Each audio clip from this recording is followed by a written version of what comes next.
Welcome back दोस्तों, आप सभी का स्वागत है बायो मॉन्क पर। चलिए तो आज की क्लास स्टार्ट करते हैं। ठीक है, तो आज हम पढ़ेंगे दैनिक जीवन में पीएच का महत्व। दैनिक जीवन में पीएच का महत्व। दैनिक जीवन में पीएच का महत्व। Importance of pH in daily life।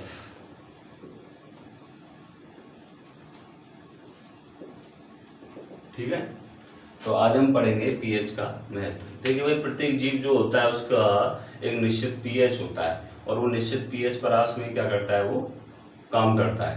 तो प्रत्येक जीव की क्या होती है, पीएच क्या होती है, निश्चित होती है। जैसे कि मानव का जो पीएच होता है, मानव का जो पीएच परास होता है वो क्या होता है, 7 से लेकर के 7.8 होता है।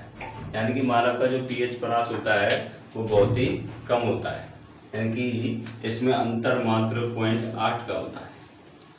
अगर मानव की पीएच जो रेंज है, पीएच रेंज जो है, अगर वो 7 से कम हो जाए या फिर 7.8 से ज़्यादा हो जाए तो मानव का जो सिस्टम है वो गड़बड़ा जाएगा, यानी कि ह्यूमन बॉडी सही ढंग से काम नहीं कर पाएगी।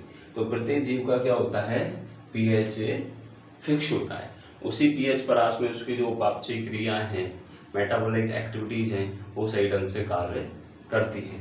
तो एक पीएच परास का होना, एक निश्चित पीएच रेंज का होना प्रत्येक जीव में आवश्यक है। अगर वो पीएच किसी कारण से, भोजन से, खाने से, पीने से, अगर वो पीएच परास में ज़्यादा अंतर होता है तो उस जीव के लिए वो खतरनाक हो सकता है। तो जैसे कि जो वर्षा जल है, अगर वर्षा जल का पीएच अगर 5.6 से कम हो जाए, 5.6 से कम हो जाए तो ऐसी वर्षा क्या कहलाती है, अम्लीय वर्षा कहलाती है। क्या कहलाती है भाई, अम्लीय वर्षा कहलाती है, एसिडिक रेन्स। तो ऐसी वर्षा क्या कहलाती है, एसिडिक रेन कहलाती है। जब इस वर्षा का पानी क्या होता है, नदियों में बह करके जाता है, तो नदियों में रहने वाली जो जीव जंतु हैं उनके लिए ये खतरनाक होता है। क्योंकि जो नदियों में रहने वाले जो जीव जंतु हैं उनका जो पीएच परास होता है, उनका जो जीवन यापन करने का जो पीएच है, उसकी जो मेटाबॉलिक एक्टिविटीज हैं वो एक निश्चित पीएच में कार्य करती हैं। तो जब ये अम्लीय वर्षा युक्त जल नदियों में, नालों में या तालाबों में जाता है तो उससे क्या होता है, उस जल का पीएच डाउन हो जाता है। इससे क्या होता है, उस जल में रहने वाले जो लोग, जो जीव हैं, उनकी जो पीएच है, जो पीएच परास है, उसमें क्या आ जाएगी, कमी हो जाएगी। जिससे कि उनकी उपापचयी क्रियाएं क्या हो जाएंगी, बाधित हो जाएंगी। और उनकी उपापचयी क्रियाएं बाधित होने से उनका जो सिस्टम है वो क्या हो जाएगा, फेल हो जाएगा और उनकी मृत्यु भी हो सकती है। तो यहाँ पर हमने पढ़ा कि पीएच किस तरीके से कार्य करती है। ठीक है भाई, पीएच किस तरीके से कार्य करती है। प्रत्येक जीव का एक निश्चित पीएच परास होता है और उसी में प्रत्येक जीव जंतु कार्य करता है। क्या आप जानते हैं, क्या जानते हैं भाई, जो शुक्र ग्रह है आपका, क्या शुक्र ग्रह यानी कि वीनस, तो वीनस प्लेनेट है, उस पर क्या है, H2SO4 के बादल हैं, सल्फ्यूरिक एसिड के बादल हैं, सल्फ्यूरिक एसिड के श्वेत और क्या पीले बादल हैं। ठीक है, श्वेत और पीले मोटे बादल हैं। तो क्या ऐसी जगह पर जीवन संभव है, ऐसी जगह पर जीवन संभव है? भाई बिल्कुल नहीं है। क्योंकि अगर वहाँ अगर बरसात हुई तो क्या होगा, पानी की जगह क्या बरसेगा, अम्ल बरसेगा, H2SO4, जो कि सभी जीवों को मार देगा, सभी जीवों को नष्ट कर देगा। अगर वहाँ पर ह्यूमन जाएगा तो वो भी एसिड से जल करके मर जाएगा। तो जो वीनस है उस पर क्या है, जीवन संभव नहीं है। तो हमने इस पीएच के बारे में इस टॉपिक में पढ़ा। तो प्रत्येक जीव की जो पीएच परास होती है वो क्या होती है भाई, फिक्स होती है। उसी पीएच परास में उसकी जो दैनिक क्रियाएं हैं, उसकी उपापचयी क्रियाएं हैं। उपापचयी क्रियाएं कौन कौन सी होती है भाई, जैसे कि उत्सर्जन होता है, उसका श्वसन होता है, ब्लड सर्कुलेटरी सिस्टम होता है, रक्त परिसंचरण तंत्र होता है, उत्सर्जन तंत्र होता है, ये सारी उपापचयी क्रियाएं क्या हो जाएगी भाई, बाधित हो जाएगी। और उपापचयी क्रियाएं बाधित होने से जीव की मृत्यु हो जाएगी। ठीक है, तो प्रत्येक जीव में एक निश्चित पीएच का होना भाई बहुत ही आवश्यक है। अगर उस पीएच में कोई ज़्यादा अंतर आता है तो उससे क्या हो सकता है, जीव की मृत्यु हो सकती है। आपके बगीचे की मिट्टी का पीएच क्या है? आपके बगीचे की, आपके जो बगीचा है इसमें आपके में फल फूल वगैरह उगे हुए हैं, आपके बगीचे का पीएच परास कितना है? ठीक है, कोई भी मिट्टी होती है, एक मिट्टी लेते हैं, 2 ग्राम मिट्टी लेते हैं। ठीक है,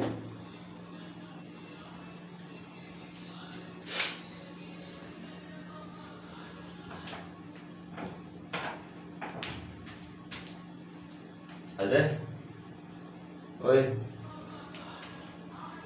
अजय, अजय साउंड कम कर देना।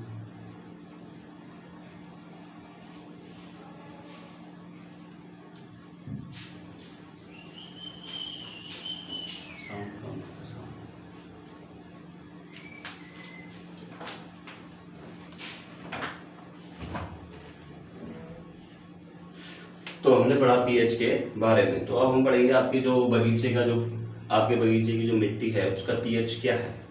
ठीक है, तो आपके बगीचे की जो मिट्टी है उसमें क्या करेंगे, उसमें 5 ग्राम 2 ग्राम मिट्टी लेते हैं और उसमें क्या है 5 ml जल मिलाते हैं। ठीक है, वो मान के चलो क्या लेते हैं, बीकर लेते हैं, उसमें क्या लेते हैं भाई 2 ग्राम हमने मिट्टी ले ली, 2 ग्राम मिट्टी, और इसमें क्या है 5 ml जल मिलाया। तो इसको क्या करते हैं, अच्छी तरीके से हिला देते हैं, और हिलाने के बाद इसको क्या करते हैं, चलने की सहायता से इसको छान लेते हैं। अब यहाँ आएगा छनित्र पानी, और छनित्र पानी की पीएच का क्या करते हैं, टेस्ट करते हैं, और जिसकी पीएच के अनुसार ही क्या करेंगे, उस मिट्टी में हम पौधों को उगाएंगे। जैसे कि भारत में भी क्या है, एक योजना चली थी soil health card. Soil health card में क्या करते थे हम, सॉइल हेल्थ कार्ड क्या होते हैं, यानी सॉइल हेल्थ कार्ड यानी कि मिट्टी की पीएच का पता लगाना। अगर मिट्टी की पीएच का अगर हमें पता चल जाए तो क्या होगा, उसी के अनुसार हमें हम क्या डालेंगे, उसमें फसल बोएंगे या फिर खाद बीज डालेंगे। उसी के अनुसार हमें टाइम टू टाइम क्या देंगे, उसमें दवाइयाँ या पानी वगैरह सब कुछ उसी के अनुसार करेंगे। ठीक है, तो अगर उसकी हमें पीएच का पता चल जाए, तो मिट्टी की पीएच का पता चलने से अगर मिट्टी में कोई कमी है तो उसके अनुसार उसका ट्रीटमेंट कर सकते हैं। मिट्टी की पीएच के अनुसार उसमें क्या है, कौन सी फसल उसके लिए क्या है लाभदायक है, उसी के अनुसार हम उसमें फसल उगा सकते हैं। उसी के अनुसार उसमें खाद या रासायनिक उर्वरक वगैरह उसमें डाल सकते हैं। ठीक है, तो पीएच का होना, पीएच अगर हमारे पास पीएच का मान ज्ञात है तो उसके अनुसार हम क्या कर सकते हैं, खेतों में अच्छी फसल उगा सकते हैं। ठीक है, तो इसलिए पीएच बहुत ही महत्वपूर्ण होती है।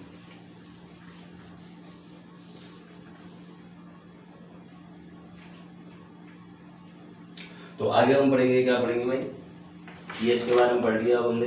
और हमारे जो पाचन तंत्र का पीएच कितना होता है भाई, हमारा जो डाइजेशन सिस्टम होता है उसका पीएच कितना होता है।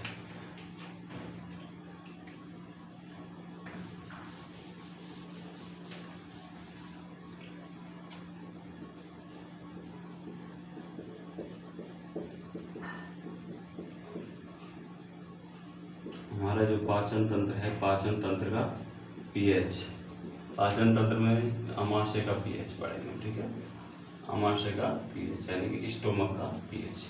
ठीक है, हमारा जो आमाशय होता है, हमारा जो आमाशय होता है उसमें क्या पाया जाता है, HCl पाया जाता है, जिसे हम बोलते हैं हाइड्रोक्लोरिक एसिड। ठीक है, क्या बोलते हैं भाई, हाइड्रोक्लोरिक एसिड। ये क्या करता है भाई, हमारा जो भोजन होता है उसको पचाने का काम करता है, और भोजन के साथ जो भी बैक्टीरिया वगैरह जाते हैं, भोजन के साथ जो भी बैक्टीरिया, जीवाणु, हानिकारक जो जीवाणु जाते हैं उनको नष्ट करने का काम करता है कौन, हाइड्रोक्लोरिक एसिड। और भोजन को पचाने का काम ये हाइड्रोक्लोरिक एसिड करता है। ठीक है, जब हमारे शरीर में क्या हो जाती है, अपच हो जाती है, तो अपच होने की स्थिति में क्या होता है, हमारा जो आमाशय होता है उसमें अधिक मात्रा में क्या होता है, आमाशय में अधिक मात्रा में HCl का स्रावण बढ़ जाता है। ठीक है, अधिक मात्रा में HCl का जो होता है सीक्रेशन वो बढ़ जाता है। और अधिक मात्रा में अम्ल का सीक्रेशन होने से क्या होगा भाई, हमारे पेट में जलन होगी। क्या होगी भाई, जलन और दर्द का अनुभव होता है। ठीक है, क्योंकि HCl क्या होते हैं भाई, इन एसिडिक जो प्रवृत्ति के जो अम्ल होते हैं, अम्ल क्या करते हैं, ऊष्माक्षेपीय अभिक्रिया संपन्न करते हैं और हमारे पेट में ये जलन करेंगे। ऊष्मा बढ़ जाएगी तो जलन होगी, इससे क्या होगा, दर्द होगा। तो इस अम्ल के प्रभाव को समाप्त करने के लिए हम क्या लेते हैं भाई, एंटासिड्स। क्या लेते हैं भाई, एंटासिड्स। एंटासिड्स यानी कि जो एसिड है उसके विपरीत काम करता है, एसिड के विपरीत कार्य करते हैं। और एसिड के विपरीत कार्य कौन करते हैं भाई, क्षार करते हैं। यानी कि एंटासिड्स जो होते हैं उनमें मुख्य रूप से क्या पाया जाता है, क्षार पाया जाता है। यानी कि एंटासिड्स के रूप में किसका उपयोग कर रहे हैं, क्षार का उपयोग कर रहे हैं। किसका उपयोग कर रहे हैं भाई, क्षार का उपयोग कर रहे हैं। और क्षार कैसे लेते हैं, दुर्बल क्षार। कैसे लेते हैं, दुर्बल क्षारकों का प्रयोग करते हैं। ठीक है भाई। प्रमुख एंटासिड्स क्या है हमारे, जैसे कि प्रमुख एंटासिड्स मैग्नीशियम हाइड्रोक्साइड का हम प्रयोग करते हैं। ये क्या है, एक दुर्बल क्षारक है। दुर्बल क्षारक है जो हमारे जो आमाशय होता है उसमें अतिरिक्त जो अम्ल है उसकी मात्रा को क्या कर देता है, ये उदासीन कर देता है। क्योंकि हम जानते हैं कि अम्लों को उदासीन करने का काम कौन करता है, क्षार। और क्षार मिलकर क्या बनाते हैं, लवण और जल बनाते हैं। जिससे क्या होता है, अम्ल की मात्रा हमारे जो आमाशय होता है उसमें कम हो जाती है। इससे हमको क्या है, राहत महसूस होती है। ठीक है भाई।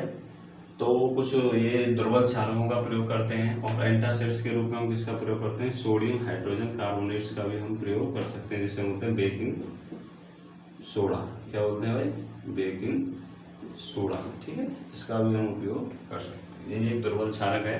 जब हमारे पेट में एसिडिटी हो जाती है, अपच हो जाती है, तो उस स्थिति में हमारा जो आमाशय है वो अधिक मात्रा में HCl का सीक्रेशन करता है, अधिक मात्रा में अम्ल का श्रावण करता है। इससे हमारे पेट में क्या होता है भाई, जलन उत्पन्न होती है, इससे दर्द होता है।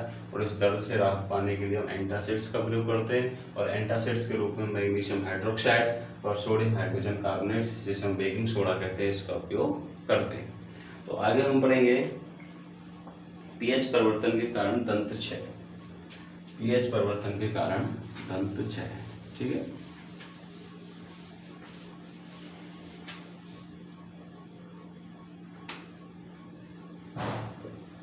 pH परिवर्तन के कारण दंत क्षय। ठीक है, हमारा जो मुख होता है उसकी क्या होती है, pH भाई क्या होती है, निश्चित होती है। हमारे मुख की जो pH क्या होती है भाई, निश्चित होती है। जब हमारे मुख का pH, जब हमारे मुख का, हमारा जो मुख है, हमारा जो माउथ है, इसका जो pH है, इसका pH जब 5.5 से क्या हो जाता है, कम हो जाता है। जब हमारे जो मुख है इसका जो pH है, इसका जो pH 5.5 से कम हो जाता है, तो हमारे दांतों का क्या करता है, क्षरण करता है। यानी हमारे दांतों के क्या होते हैं, सड़ने लगते हैं। ठीक है, जब हम खाना खाते हैं तो हमारे जो दांत होते हैं उनके बीच में क्या होता है, भोजन फंस जाता है। ठीक है, तो भोजन फंस गया, तो भोजन फंसने से क्या होता है, हमारे मुख में बैक्टीरिया होते हैं। और ये बैक्टीरिया जब इस भोजन पर क्या करते हैं, अटैक करते हैं, यानी इससे क्रिया करते हैं, तो हमारे भोजन में क्या होता है, ग्लूकोज होता है। ठीक है, ग्लूकोज हमारे दांतों के बीच में फंस जाता है। प्लस इस पर क्या करते हैं, बैक्टीरिया इस पर क्रिया करते हैं। तो इस बैक्टीरिया क्रिया करते हैं तो क्या बनाते हैं, अम्ल बनाते हैं। और इस अम्ल से हमारा जो मुख का pH है वो 5.5 से डाउन हो जाता है, जिससे हमारे दांतों के ऊपर जो दंत वर्ग पाया जाता है, जिसे हम बोलते हैं एनेमल, उसका क्षरण होने लगता है। जिसे हम बोलते हैं कैल्शियम, क्या बोलते हैं भाई, कैल्शियम हाइड्रोक्सी एपेटाइट। क्या बोलते हैं, कैल्शियम हाइड्रोक्सी एपेटाइट। जो एनेमल होता है, एनेमल का क्या होने लगता है, क्षरण होने लगता है। ठीक है, जिसे बोलते हैं दंत वल्क। ठीक है, ये कैल्शियम हाइड्रोक्सी एपेटाइट का बना होता है। कैल्शियम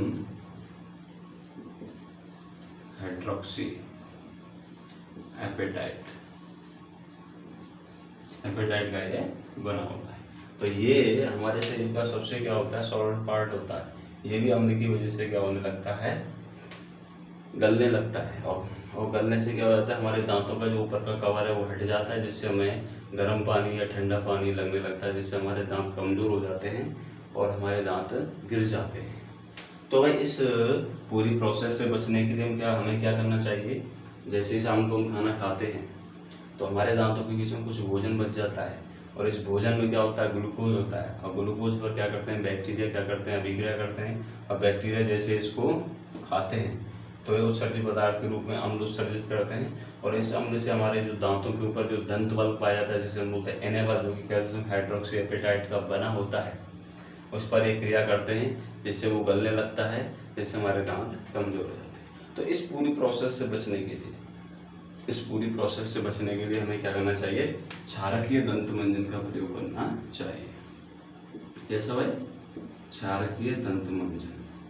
क्यों क्षारकीय दंत मंजन क्या करेगा भाई, क्षारकीय दंत मंजन क्या करेगा, इस जो अम्ल है, इसको जो मात्रा है, अम्ल की मात्रा को कम कर देगा, अम्ल की मात्रा को कम कर देगा। ठीक है, क्योंकि अम्ल और क्षार आपस में मिलकर क्या बनाएंगे, लवण। और लवण क्या होते हैं भाई, इनकी जो लवण होते हैं, इनकी जो वो होती है एसिडिटी क्या होती है भाई, कम होती है। अगर प्रबल अम्ल है और दुर्बल क्षार है तो ये क्या होंगे, थोड़े से अम्लीय लवण होंगे। ठीक है, अगर प्रबल क्षार है और दुर्बल अम्ल है तो कैसे होंगे, वो क्षारीय लवण होंगे। तो इस चीज़ को आप समझ गए होंगे। इसलिए जब हम शाम को खाना खाते हैं तो उसके बाद हमें क्या करना चाहिए भाई, क्षारकीय दंत मंजन का उपयोग करना चाहिए, जिससे कि हमारे मुख में जो अतिरिक्त जो अम्ल है उसकी मात्रा को उदासीन किया जा सके, जिससे हमारे दांतों को सड़ने से बचाया जा सके। तो इसको आप समझ गए होंगे। ठीक है,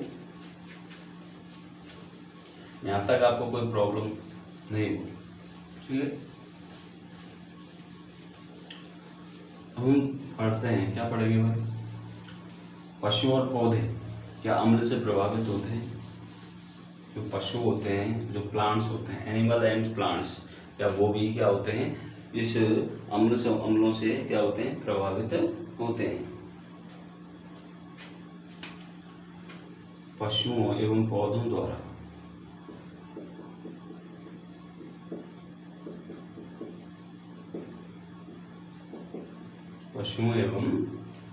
द्वारा अम्लों से रक्षा, पशुओं एवं पौधों द्वारा उत्पन्न रसायनों से आत्मरक्षा, पशुओं एवं पौधों द्वारा उत्पन्न रसायनों से आत्मरक्षा।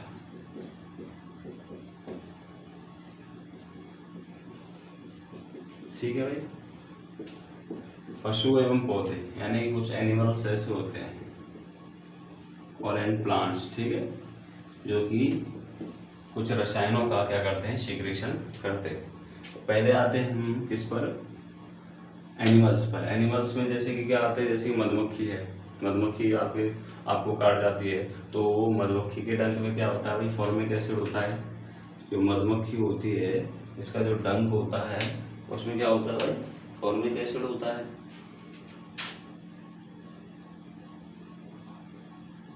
मधुमक्खी का डंक हो या फिर क्या हो, चींटी हो, ठीक है, चींटी के डंक में क्या पाया जाता है भाई, HCOOH, ठीक है, जिसे हम क्या बोलते हैं, फॉर्मिक एसिड या मेथनोइक एसिड। ठीक है,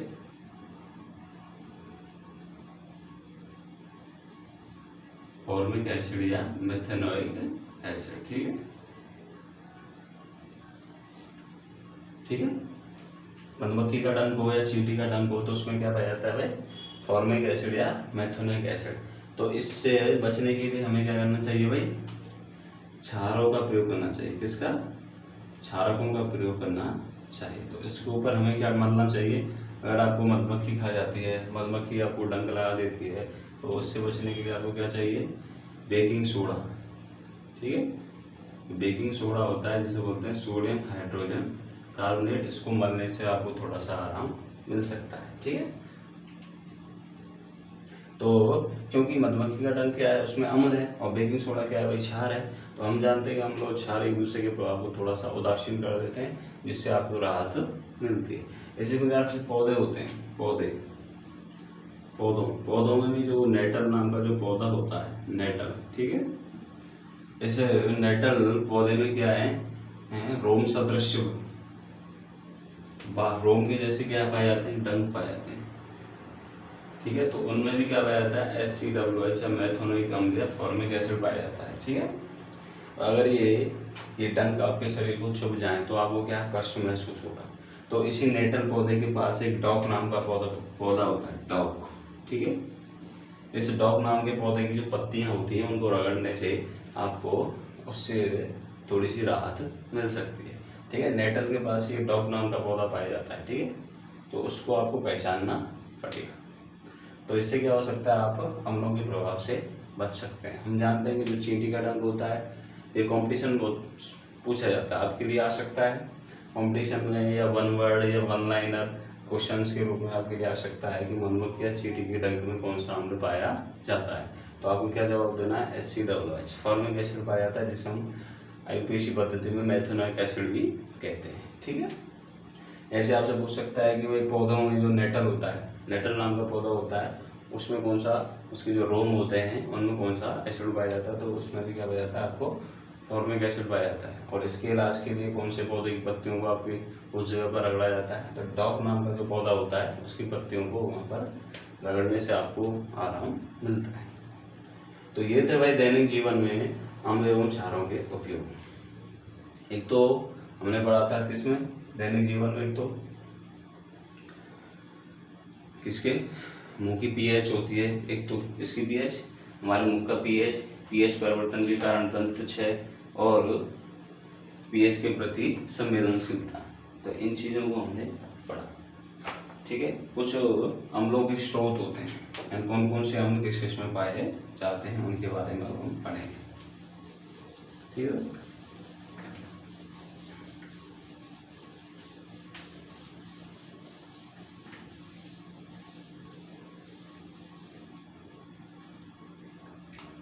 ठीक है भाई, अब हम पढ़ेंगे प्राकृतिक स्रोत और अम्ल, ठीक है। कौन से प्राकृतिक स्रोत में कौन सा अम्ल पाया जाता है, ठीक है। तो कौन से प्राकृतिक स्रोत में कौन सा अम्ल पाया जाता है, सिरका किसमें पाया जाता है, सिरका, एसिटिक एसिड, सिरके में कौन सा अम्ल पाया जाता है भाई, प्राकृतिक स्रोत है इसका सिरका, और सिरके में क्या पाया जाता है, आपका एसिटिक एसिड पाया जाता है, ठीक है, एसिटिक एसिड पाया जाता है। दूसरा क्या है भाई आपका, संतरा, क्या है भाई, संतरे में क्या पाया जाता है, सिट्रिक एसिड, कौन सा एसिड भाई, सिट्रिक अम्ल।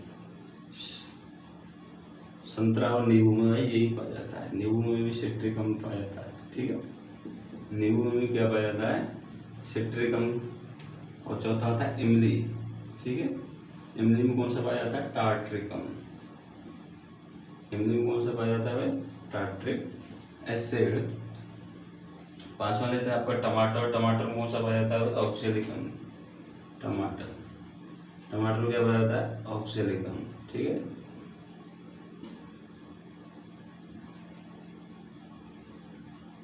टमाटर में क्या पाया जाता है, ऑक्सैलिक अम्ल।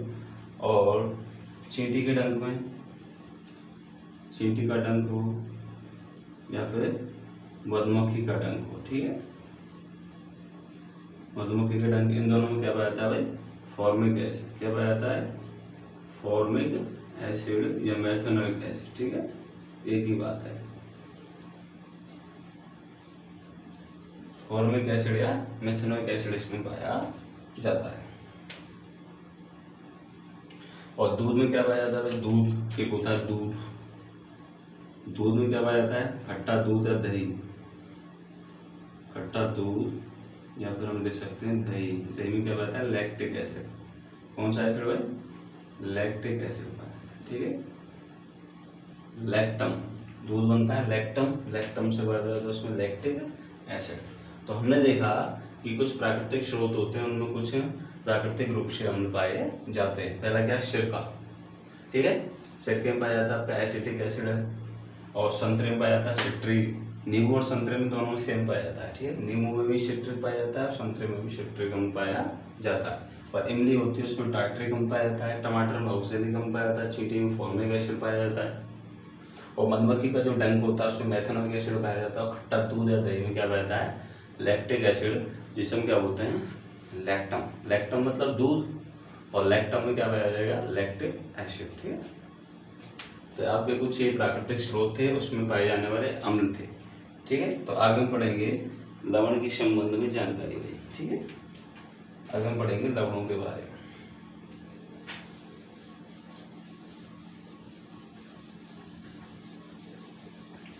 क्या पढ़ेंगे भाई, आगे हम पढ़ेंगे इसके बारे में, लवणों के बारे में। तो लवण क्या होते हैं भाई, लवणों का पीएच कितना होता है भाई, लवणों का पीएच किस पर डिपेंड करता है,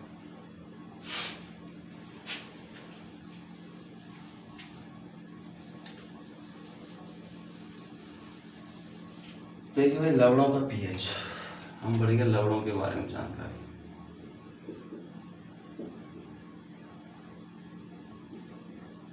लवणों के बारे में देखिए भाई, लवणों का जो पीएच होता है, लवणों का पीएच क्या है, किस पर डिपेंड करता है, हम कौन कौन से अम्ल ले रहे हैं, कौन कौन से क्षार ले रहे हैं। अगर हम ले रहे हैं प्रबल अम्ल, क्या ले रहे हैं भाई, प्रबल अम्ल यानी स्ट्रॉन्ग एसिड, क्या ले रहे हैं भाई, स्ट्रॉन्ग एसिड, स्ट्रॉन्ग एसिड ले रहे हैं, और दुर्बल क्षार ले रहे हैं, दुर्बल क्षार यानी कि वीक बेस।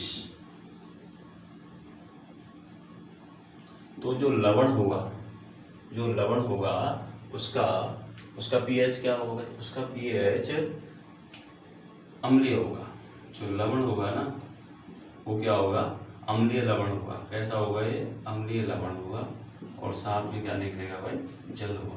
क्योंकि हमने क्या लिया है भाई, प्रबल अम्ल लिया है, प्रबल अम्ल लिया है और दुर्बल क्षार लिया है। प्रबल अम्ल में तो जो अम्ल है वो पूर्ण रूप से अपने H+ आयनों में टूट जाता है, यानी कि इसमें H+ आयन की संख्या ज़्यादा होती है।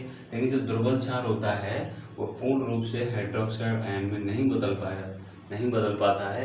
इसी कारण वो H+ के प्रभाव को समाप्त नहीं कर पाता, और जिससे लवण में H+ पाए जाने के कारण उसकी जो प्रकृति होती है कैसी होती है भाई, अम्लीय होती है।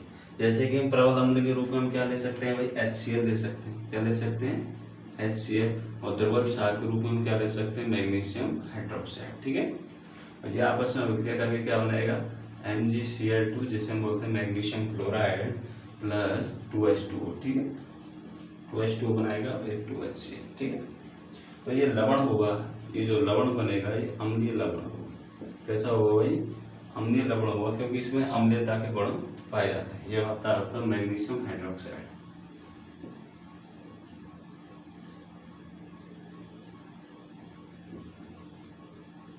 ये हो गया आपका हाइड्रोक्लोरिक एसिड,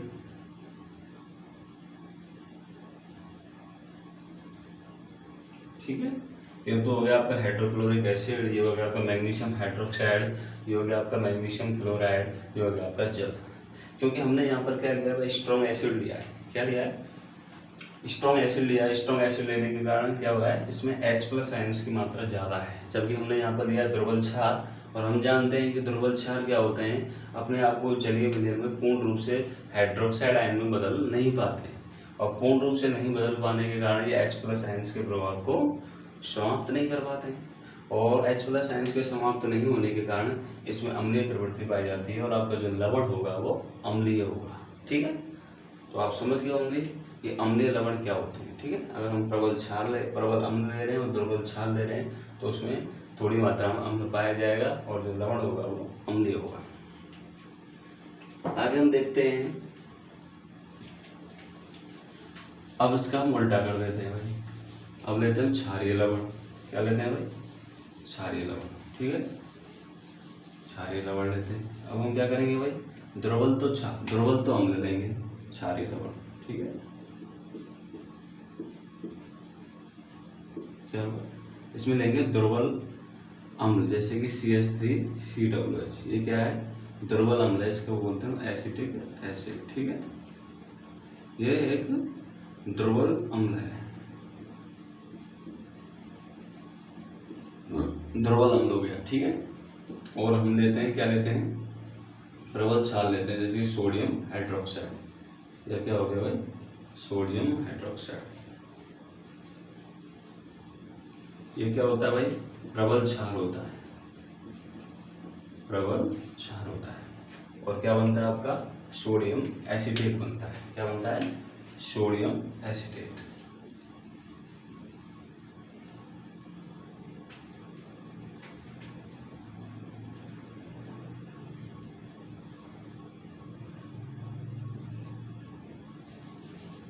CH3COO क्या बनता है भाई, सोडियम एसीटेट प्लस क्या निकलता है आपका, जल बाहर निकल जाता है।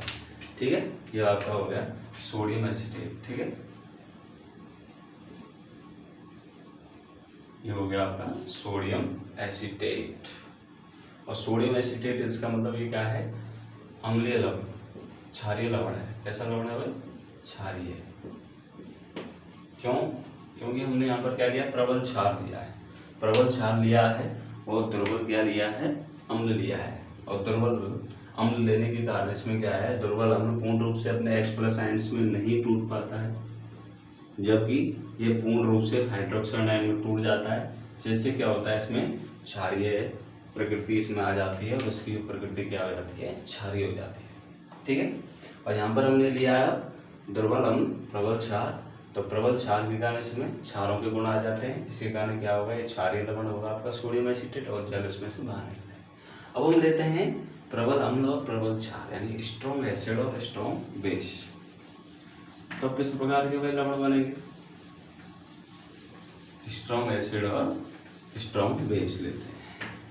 ठीक है, आपका जो सोडियम क्लोराइड होता है, आपका जो सोडियम क्लोराइड होता है वो स्ट्रॉन्ग एसिड और स्ट्रॉन्ग बेस का ही क्या है भाई, उदाहरण है। आपका जो सोडियम क्लोराइड होता है, हम लेते हैं सोडियम क्लोराइड। सोडियम क्लोराइड यानी कि प्रबल HCl, यानी HCl स्ट्रॉन्ग एसिड और स्ट्रॉन्ग बेस लेते हैं NaOH, वो आपका सोडियम हाइड्रोक्साइड। तो ये बनाएंगे आपका NaCl। ठीक है, सोडियम क्लोराइड प्लस H2O, ये होगा आपका बिल्कुल उदासीन। ठीक है, उदासीन कब होगा, जब आप स्ट्रॉन्ग एसिड और स्ट्रॉन्ग बेस लेंगे। स्ट्रॉन्ग एसिड और स्ट्रॉन्ग बेस क्या करते हैं, एक दूसरे के प्रभाव को समाप्त कर देते हैं और जिसके कारण आपको उदासीन लवण प्राप्त होता है। तो इसको आप समझिए होंगे। ठीक है, अगर pH 7 से कम होती है तो अम्लीय होगा, pH 7 से ज़्यादा होती है तो क्षारीय होगा, और जिसकी pH 7 होती है तो क्या होगा भाई, उदासीन होगा। तो यहाँ पर हमने पढ़ा अम्लीय लवण, क्षारीय लवण और उदासीन लवण, तो इनके बारे में आप समझ गए होंगे। ठीक है,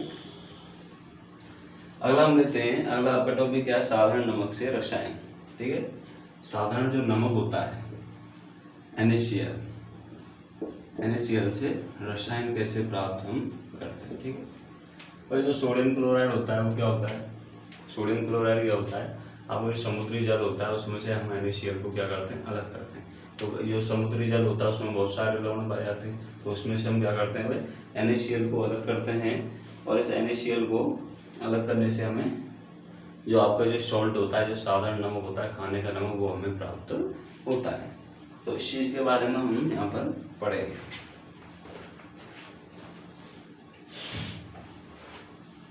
तो देखिए भाई, हाइड्रोक्लोरिक अम्ल और क्या करते हैं भाई, आपके सोडियम हाइड्रोक्साइड मिलकर क्या बनाते हैं, आपका HCl बनाते हैं। क्या बनाते हैं, HCl बनाते हैं। और HCl क्या है भाई, एक प्रबल अम्ल है। क्या है भाई, प्रबल अम्ल है।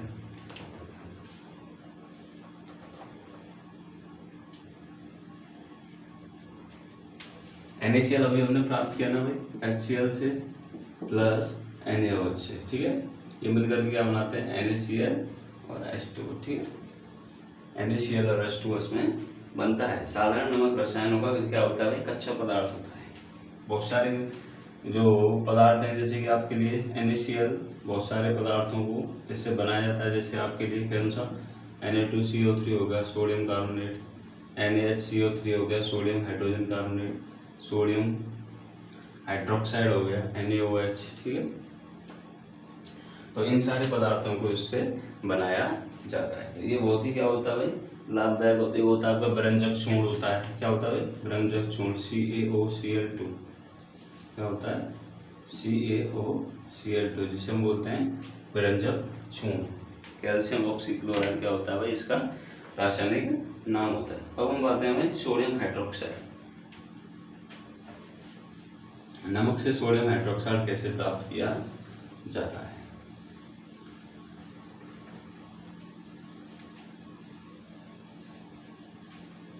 इसमें क्या होता है, एक बीकर लेते हैं भाई, क्या लेते हैं, एक जैसे इसमें क्या है NaCl, इसमें से प्रवाहित इसमें करते हैं, ठीक है। इसमें अर्धपारगम में यहाँ पर झिल्ली लगी हुई होती है, ठीक है।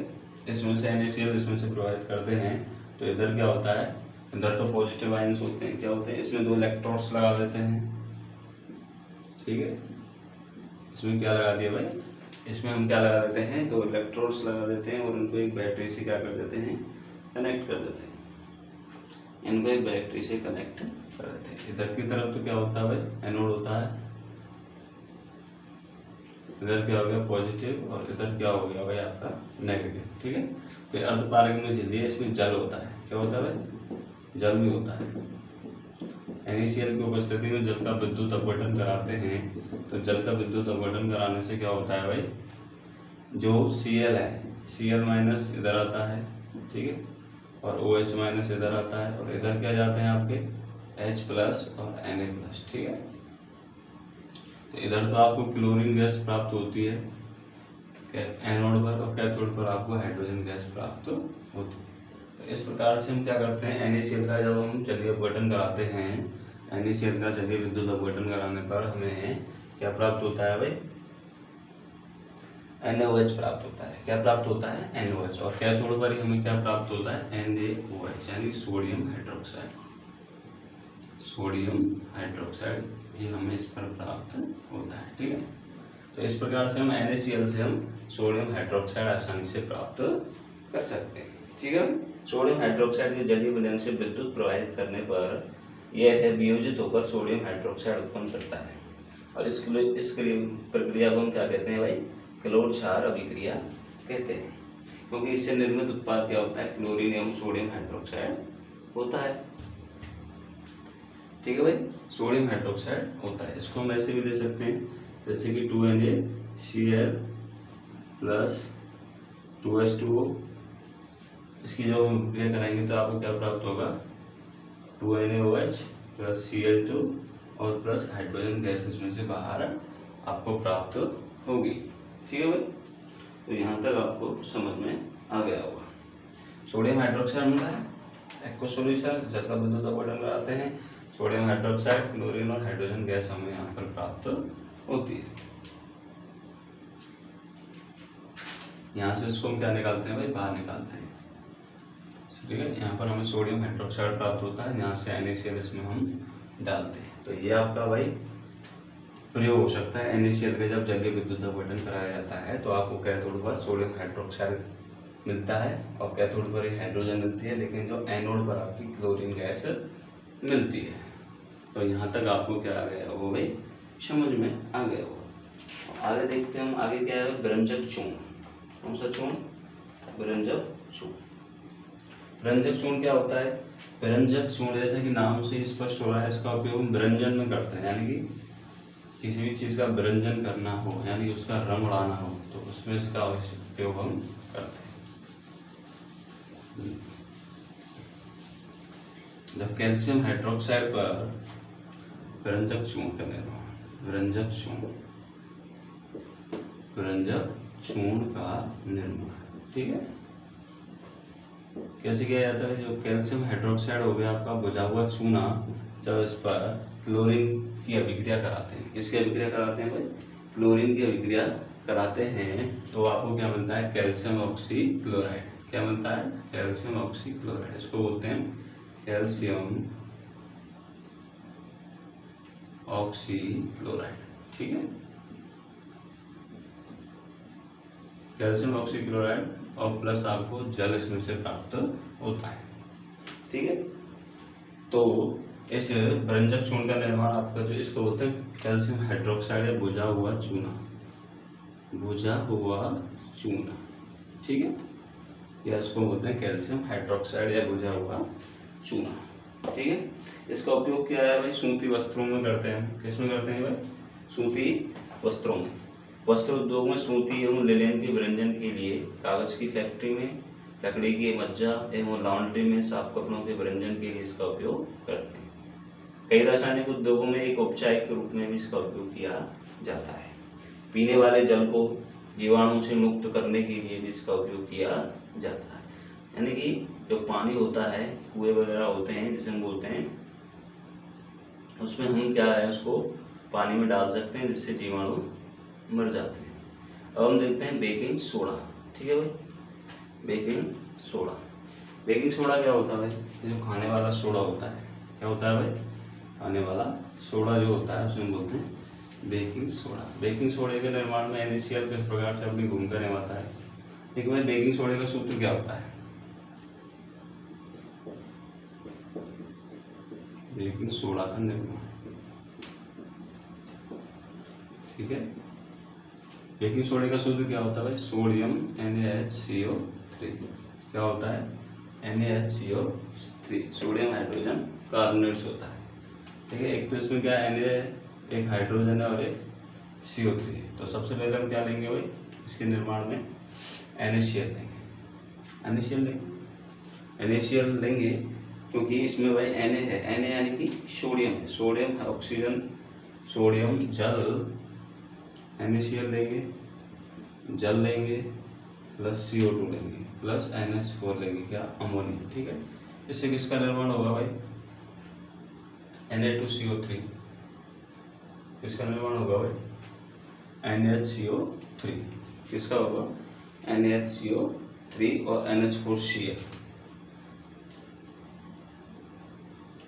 NH4Cl, ये तो हो गया आपका अमोनियम क्लोराइड, ठीक है, और आपका बनता है NaHCO3, ठीक है। NaCl हो गया जल, कार्बन डाइऑक्साइड और अमोनिया, यह बनाएगा आपका अमोनियम क्लोराइड, क्या बनाएगा भाई, अमोनियम क्लोराइड, ये हो गया आपका अमोनियम क्लोराइड, और ये हो गया आपका सोडियम हाइड्रोजन कार्बोनेट या बेकिंग सोडा, ठीक है भाई। यहाँ तक आपको समझ में आ गया होगा, ठीक है। तो इस बेकिंग सोडे पर क्या करते हो, इसको हम गर्म करते हैं। क्या आपने सोडियम हाइड्रोजन कार्बोनेट के pH के मान की जांच की है भाई। सोडियम हाइड्रोजन कार्बोनेट का pH क्या होता है भाई, 7 से ज़्यादा होता है, यानी कि ये क्षारीय होता है, ठीक है। इसका उपयोग अम्ल को उदासीन करने में किया जाता है और एक दुर्बल असंक्षारक क्षारीय लवण होता है।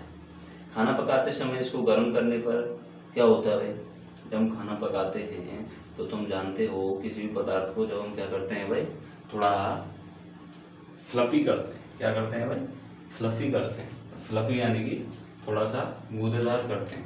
तो क्या करते हैं, जब हम बाटी वगैरह बनाते हैं या फिर बेकरी उद्योग में इसका उपयोग किया जाता है, तो इसमें क्या होता है, 2NaHCO3 लेते हैं हम, ठीक है, सोडियम हाइड्रोजन कार्बोनेट, तो इसको हम क्या करते हैं, गर्म करते हैं, उसको ऊष्मा देते हैं, तो क्या होता है इसमें से भाई, सोडियम कार्बोनेट बनता है, Na2CO3 प्लस CO2 गैस इसमें से बाहर निकलती है, क्या निकलती है भाई, CO2 गैस इसमें से बाहर निकलती है और जल भी इसमें से बाहर निकलता है।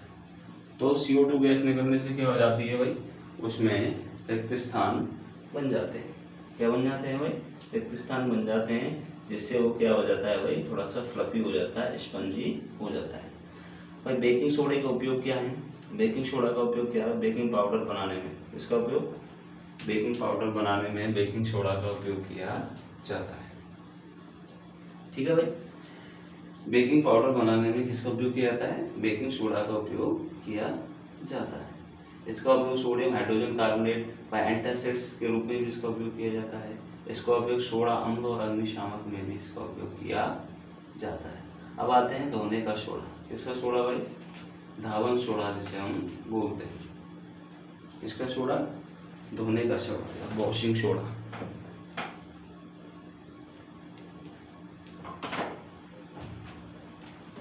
वॉशिंग सोडा लेते हैं भाई, किसका लेते हैं भाई, वॉशिंग सोडा, ठीक है।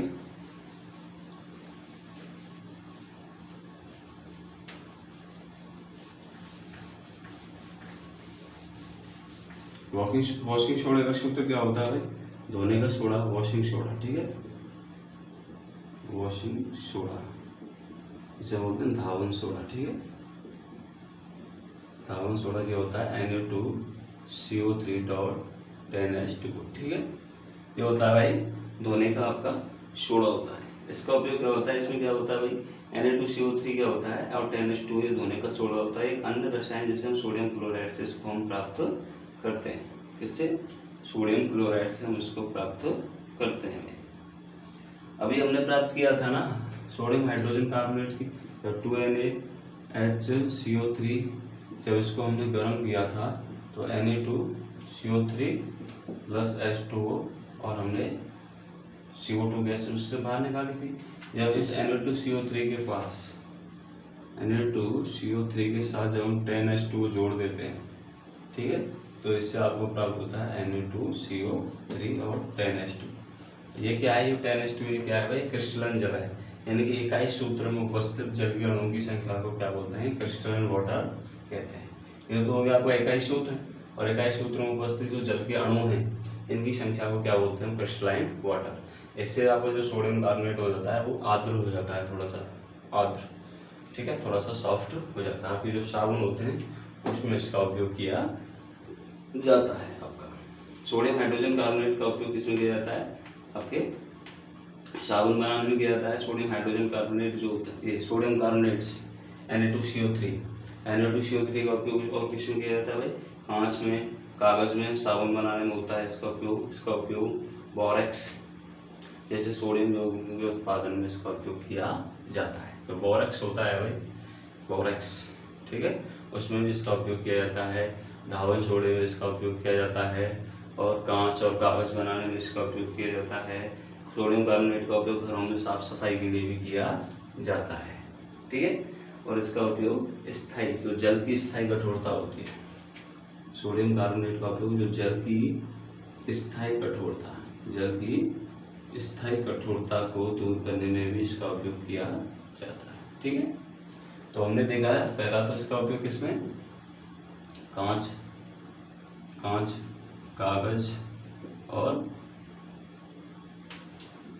कागज में, और किसके निर्माण में किया जाता है भाई,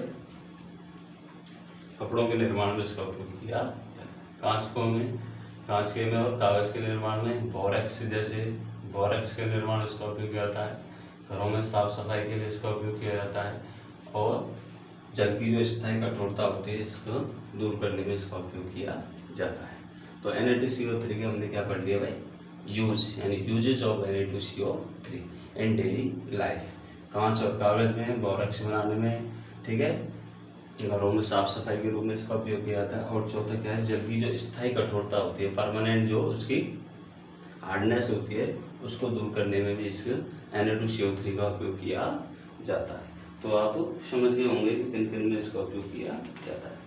आगे देखते हैं क्या लवण के क्रिस्टल वास्तव में शुष्क होते हैं। लवण के क्रिस्टल वास्तव में क्या शुष्क होते हैं। जो लवणों के जो क्रिस्टल होते हैं क्या वास्तव में क्या होते हैं, शुष्क होते हैं, ठीक है।